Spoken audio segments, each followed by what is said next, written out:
नमस्कार, आप देख रहे हैं हरियाणा विशेष। मैं हूं आपके साथ सरिता तिवारी। करते हैं खबरों की शुरुआत। विधानसभा के मानसून सत्र के मद्देनजर विपक्ष लगातार एक्शन में है और नेता विपक्ष भूपेंद्र सिंह हुड्डा कांग्रेस विधायकों को रोके जाने वाले मुद्दे को लेकर सवाल उठा रहे हैं। नेता विपक्ष ने पुलिस कर्मियों पर धक्का मुक्की करने का आरोप भी लगाया है और अब नेता विपक्ष ने कहा है कि ऐसा क्यों किया गया। इस मामले को प्रिविलेज कमेटी देखेगी और इसके अलावा भूपेंद्र हुड्डा ने कहा कि सरकार को सदन में सभी को मौका देना चाहिए, लेकिन सरकार विफलता छुपाने में लगी हुई है। नेता विपक्ष ने पेपर लीक मामले की जांच को लेकर भी सवाल खड़े किए। प्रिविलेज कमेटी देखेगी इसको, क्योंकि ऐसा विधायकों को रोकना जो है उनका जो कॉन्स्टिट्यूशनल राइट है, तो क्यों ऐसा किया गया ये सारा प्रिविलेज कमेटी देखेगी। जिस प्रकार से उनका बिहेवियर था नहीं, उसकी कोई परेशानी नहीं थी, क्योंकि मैंने उनसे पूछा, वो कहने जी विधायक भाई तुम मेरे को पहचानते हो? बोले हाँ जी। फिर मैंने कहा ऐसे मैं खड़ा होता हूँ, मैं विधायकों की पहचान मैं करूँगा, उनको नहीं जाने दो। उसके बाद बैरिकेड लगाए रखे बोले। देखिए, जो एक तो समय बहुत कम लगा, 3 दिन का सेशन रखा है, जबकि मैंने कहा कम से कम 1 हफ्ते का होना चाहिए ताकि सब लोग अपनी बात कह सकें। अब देखते हैं, उन्होंने कहा अगर कोई बिजनेस होगा तो हम बढ़ाएंगे, प्रयास करेंगे। और बड़े मुद्दे बहुत हैं और इश्यूज बहुत हैं। हमारे साथियों को बहुत कुछ कहना है हर मुद्दे पर, जैसे पेपर लीकेज का मुद्दा है, किसानों की बात है और घोटाले हो रहे हैं। बहुत सारे ऐसे मुद्दे हैं, कानून व्यवस्था है, आपकी बेरोजगारी है। हर हिसाब से जो है सरकार किसी भी उस पर खड़ी नहीं उतरी और जो उस प्रकार से हमारे सभी साथी एडजॉर्नमेंट मोशन भी दिए, वो भी रिजेक्ट हो गए। तो अब तक हुआ है पेपर लीकेज क्या हुआ, नौकरी की सवाल है। मतलब ये जिस तरह मैं तो पहले भी कहा था, हरियाणा में नौकरियां इस तरह बिकनी हैं जिस तरह परचून की दुकान में। तो जांच अब तक जो किसी ने पैसा लिया वो तो कुछ केस पकड़े गए, लेकिन पेपर कैसे लीक हुआ, कौन उसका सरगना है, ये आज तक जांच नहीं बचाई। इसी वास्ते हमने कहा भाई CBI से ये जांच कराई जाए और किसी हाई कोर्ट के जज के या सुप्रीम कोर्ट के जज से जो है वो उसकी सुपरविजन में ये होनी चाहिए जांच। और जो ये कमीशन है इसको अभी जो है डिजॉल्व कर देना चाहिए। जैसे किसान बैठे हैं, इनसे बातचीत शुरू कर गए, क्योंकि हरियाणा की भूमि पर बैठे हैं। जो मैंने कहा था कि भाई वो कह भाई ये तो कानून वो हैं पार्लियामेंट पास, लेकिन हम अपना कानून पास कर सकते हैं कि जैसे प्राइवेट मंडी का उसे प्रावधान उनमें वो करे। कोई अगर MSP से कम खरीदे हरियाणा में तो उसको सजा का प्रावधान कर दो, तो हम कर सकते हैं, हमारा राइट है, वो कर दें। ये तो सरकारी उस पर कर रहे होंगे ना, ऑन रिकॉर्ड नहीं लाए होंगे। प्राइवेट अस्पतालों से पूछो कितने ऑक्सीजन की कमी से डेथ हुई, क्या हुआ। जब भी तो मैंने कहा है वहाँ पे यही मांग की थी, मैंने एक उस सत्रीय जांच कमेटी बनाई जाए, वो जांच करे कितनी मृत्यु हुई है कोरोना से और कितने लोगों को जो कोरोना का उनको जैसे उन्होंने पॉलिसी अनाउंस के कितने लोगों को दे रहे हैं, और जितनी कोरोना से जितने लोगों की हुई हैं उन सबको कंपनसेशन देना चाहिए। श्रम और रोजगार मंत्री अनूप धानक ने भिवानी पहुंचकर कार्यकर्ताओं से मुलाकात की। इस दौरान अनूप धानक ने कार्यकर्ताओं की समस्याओं को भी सुना। किसान आंदोलन पर बोलते हुए राज्य मंत्री ने कहा कि बातचीत से ही मामले को सुलझाया जा सकता है। इस दौरान उन्होंने ये भी कहा कि इसके अलावा पेपर लीक मामले पर अनूप धानक ने कहा कि दोषियों को बख्शा नहीं जाएगा। आज हमारी जननायक जनता पार्टी की सक्रिय मेंबरशिप अभियान आज हमने यहाँ भिवानी में शुरुआत की है। हर डिस्ट्रिक्ट में हमारे प्रभारी लगाए गए हैं। पूरे ज़िला में हमारी 1 महीने का मेंबरशिप अभियान चलेगा और सक्रिय मेंबर हमारे जो पदाधिकारी हैं वो घर घर जाकर के गांव-गांव जाकर के मेंबरशिप बनाने का काम करेंगे, मेंबर बनाने का काम करेंगे, पार्टी से जोड़ने का काम करेंगे। तो उसके संदर्भ में आज हमारे जो जिला के हमारे जो हल्का प्रधान हैं, हमारे जो सेलों के संयोजक हैं, उनकी एक मीटिंग यहाँ रखी गई थी।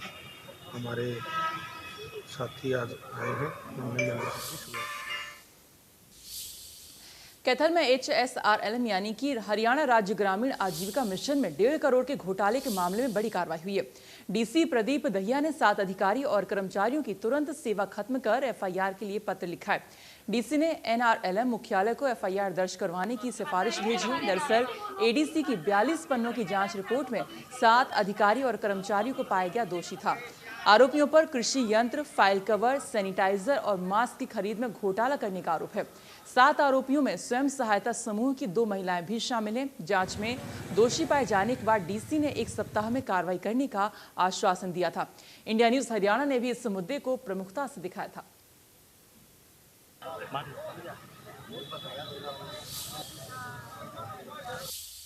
महम में चौबीसी के ऐतिहासिक चबूतरे पर 29 अगस्त को ओबीसी समाज की महापंचायत होने जा रही है, जिसमें प्रदेश के ओबीसी समाज के लोग चौबीसी चबूतरे पर पहुंचेंगे। महम कस्बे में ओबीसी समाज के नेता महापंचायत के लिए ग्रामीणों को निमंत्रण दे रहे हैं।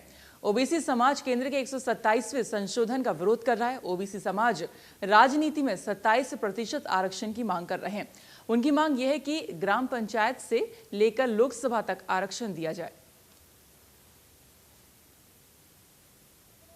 तो महम की जो युवा शक्ति है, बोलू भाई जांगड़ा जी के नेतृत्व में आज हम युवा जो ताकत है उसको ओबीसी समाज की जो 29 अगस्त को जो 24 चौथे महापंचायत है उसका कस्बे के तमाम बरादरी के लोगों को और ख़ास करके ओबीसी और एससी हमारे जो समाज के भाई हैं उन सबको उस महापंचायत का न्योता देने के लिए आज हमारा पूरे कस्बा महम का हर मोहल्ले और सभी शहर और जितना भी कस्बा पड़ता है उन सबको हम निमंत्रण देने के लिए आज निकले हैं। कार्यक्रम है आज ये किस को लेकर के है और क्या कार्यक्रम है? महम कस्बे का है या पूरे हलके का है या हरियाणा स्तर पर है? किस तरह से आपका कार्यक्रम चल रहा है? जी ये पूरे हरियाणा का महापंचायत है। हम इसमें आज इस स्टेज के माध्यम से भोलू भाई के नेतृत्व में हमने आज ये न्योता दे रहे पूरे चौबीसी को कि हम पूरा चौबीसी कस्बा कि हम जो ओबीसी का हक है हम वो मांग उठा रहे हैं। इसमें मुख्य मांगे हैं हमारा 27% जो राजनीतिक आरक्षण है वो लागू होना चाहिए राजनीति में, वो पंच से लेके और लोकसभा तक हमें टिकट मिलनी चाहिए जो 27% के हिसाब से जो हमें नहीं मिल रही है। हरियाणा में कई जगहों पर तेज बारिश हुई है। फरीदाबाद में मूसलाधार बारिश की वजह से शहर जलमग्न हो गया। शहर की तकरीबन सभी सड़कों पर पानी भरा नजर आया, जिससे एक बार फिर नगर निगम के दावे फेल साबित होते दिखे। मूसलाधार बारिश से नेशनल हाईवे पर भी जलभराव हो गया। जगह जगह पानी की निकासी न होने के चलते वाहन चालकों को परेशानी उठानी पड़ी। बल्लभगढ़ में तेज बारिश ने लोगों की परेशानी को बढ़ा दिया। पिछले 10 साल में आज सबसे तेज बारिश हुई। सारे शहर में 3 फीट से ज्यादा पानी सड़कों पर जमा हो गया। लोगों को घरों में भरे पानी को बाल्टी से बाहर निकालना पड़ा। चावला कॉलोनी की बात करें, यहाँ पर बारिश का पानी लोगों के घरों में घुस गया। सोनीपत में भी तेज बारिश हुई। लगातार हुई बारिश से लोगों को पहले तो सुकून मिला, गर्मी से राहत मिली, लेकिन कई जगहों पर जल भराव भी हो गया। हालांकि ये बारिश धान की फसल के लिए फायदेमंद बताई जा रही है और इसी तरह कैथल, पलवल और भिवानी जिलों में भी बारिश ने लोगों को परेशान कर दिया।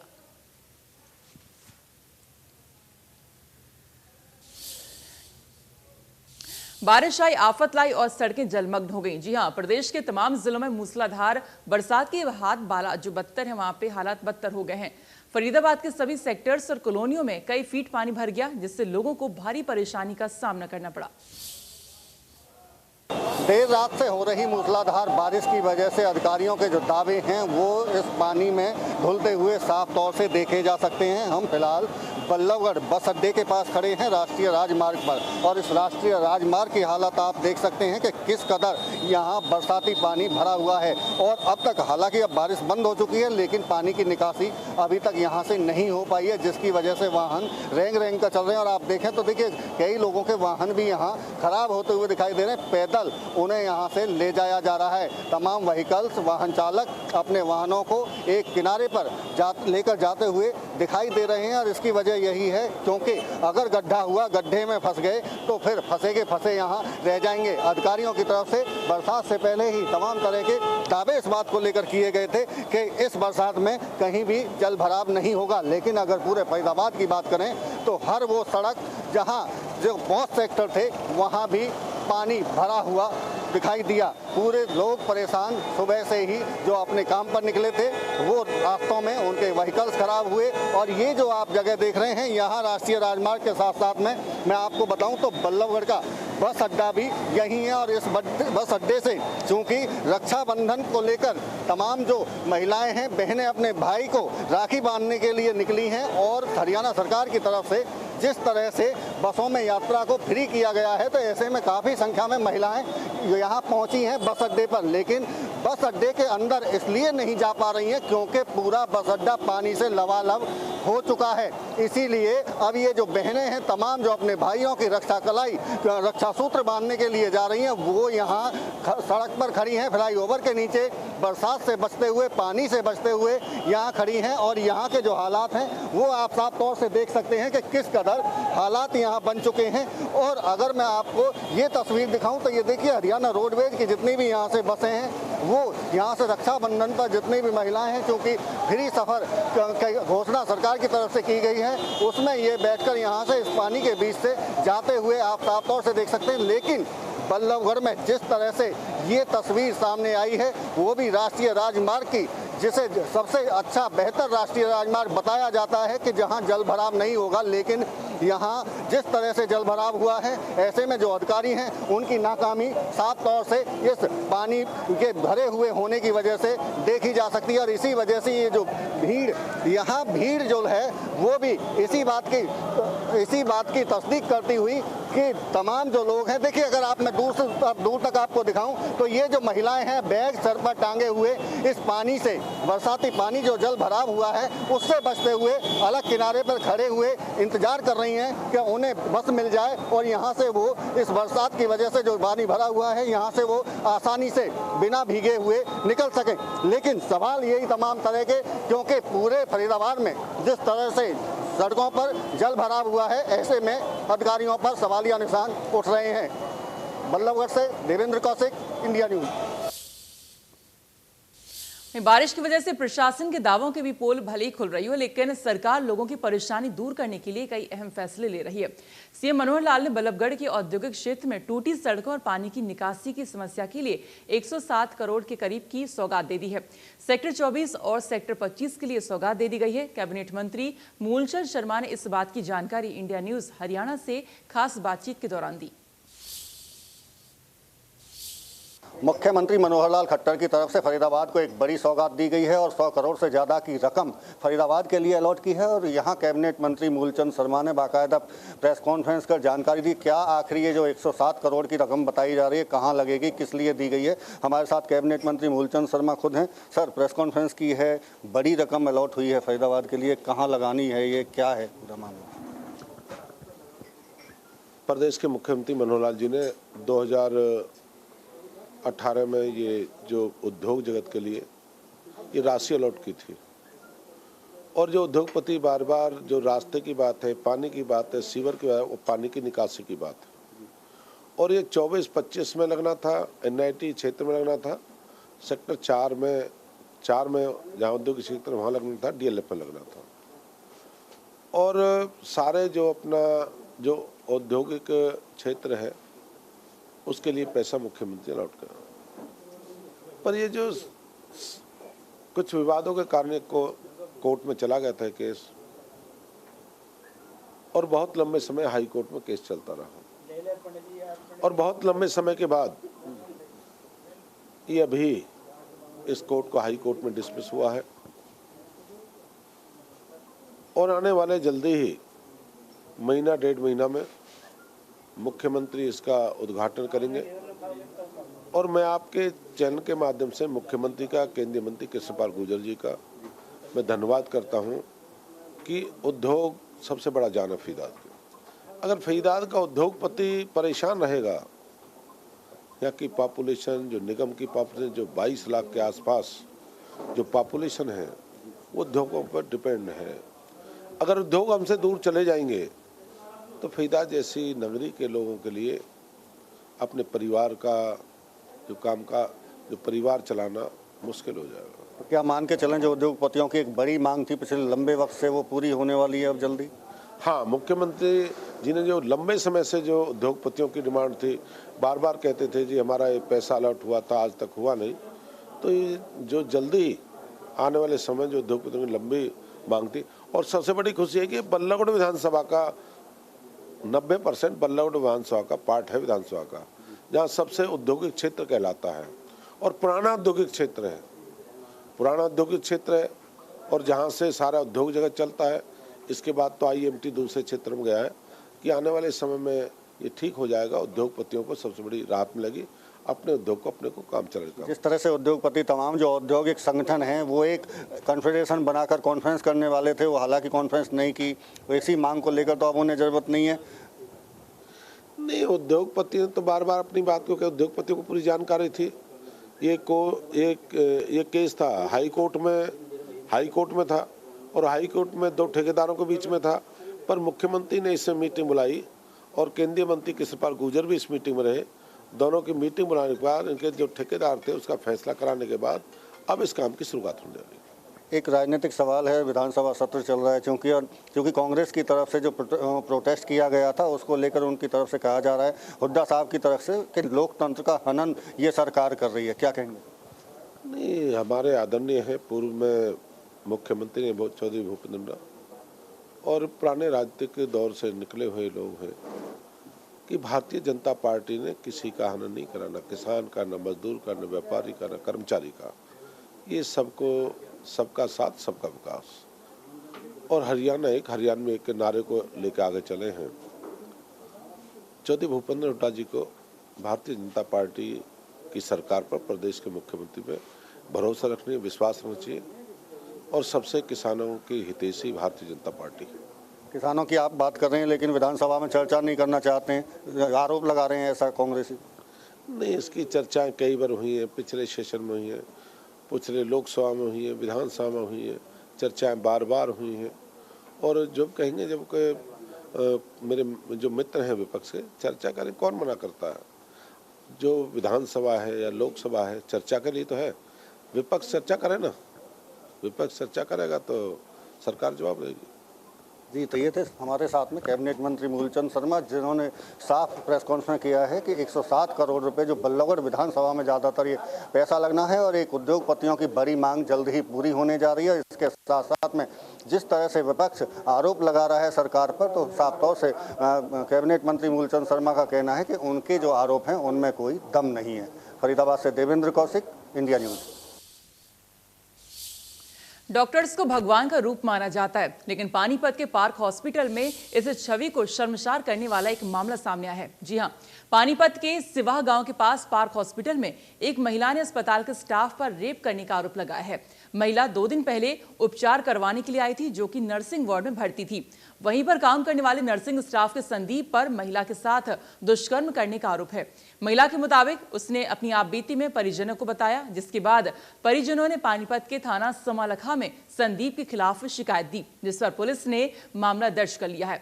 फिलहाल आरोपी संदीप फरार है और पुलिस मामले की जांच कर रही है। उसकी मिसेज परसों से गुम है, उसकी एफआईआर दर्ज कर दी, हमने तलाश की। वो कल और लड़की ज्योति नाम की लेडी हमें मिली पानीपत।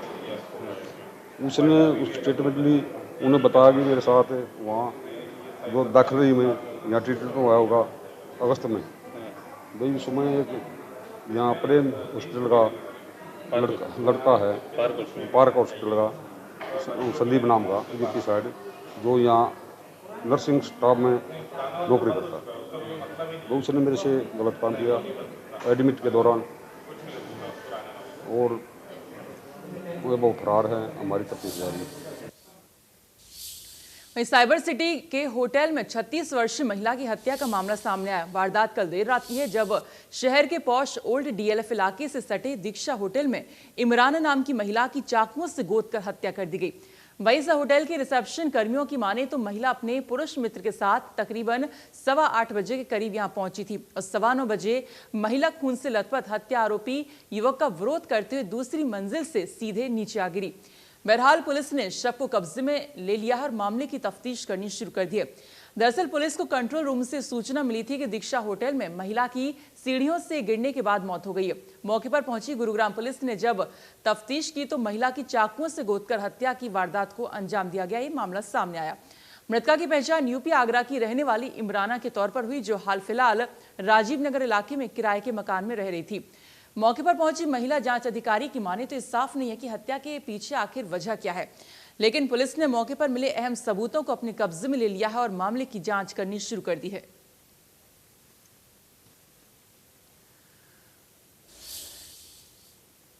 और फिलहाल इसी के साथ हरियाणा विशेष में इतना ही, लेकिन बाकी खबरें जारी हैं। अब देखते रहिए इंडिया न्यूज हरियाणा। नमस्कार।